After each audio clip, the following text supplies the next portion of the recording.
get on a football field, if I get in front of an audience, whoever it may be, there's just one question. Why are you here?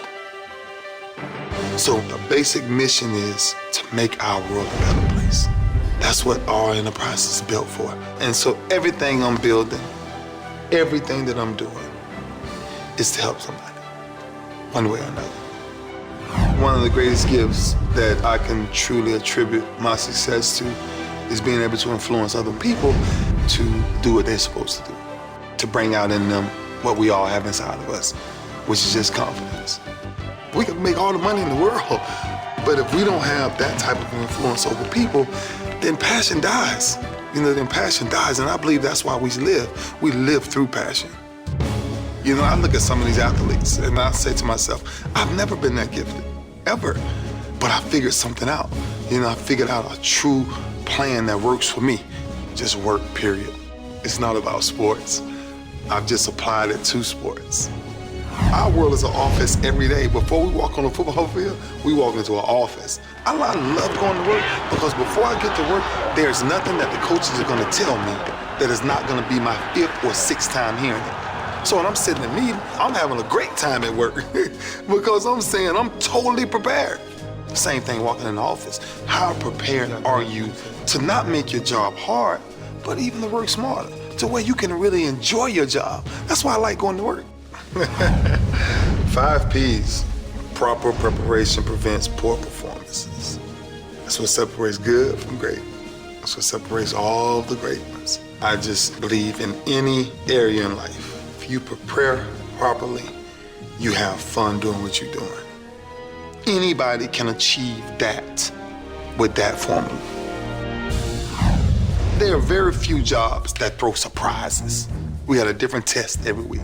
We play a different team. That's my test. That's why I study so much. And that's my advice to any person in the business world. Go way above what you're required to do. Go way above that. Make your job easy. Adversity, it defines character. It molds your identity. The most important part about it is I put it at the front of my life.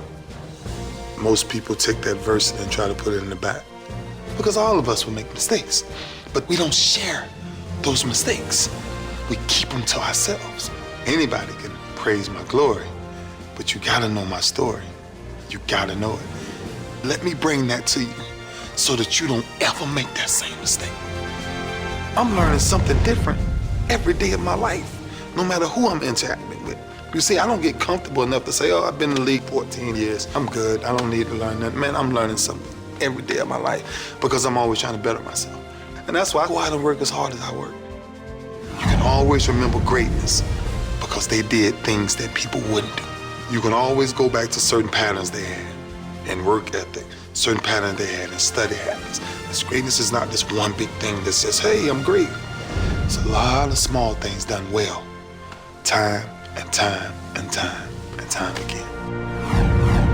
Most leaders are born through experience. Most leaders go through good, bad, whatever it is. And through that experience, that's where their leadership then turns realistically from leadership to servanthood. That's why you see all the great leaders, their message was not about them. The message was about the totality, the whole, on how to make us better and not to make one person better. Championship teams are the teams who are brothers first, because then you have a way to pull everybody in to see one common goal. And that is to help everybody else figure out that together we can do anything. Individually, we die. Together, we're conquerors.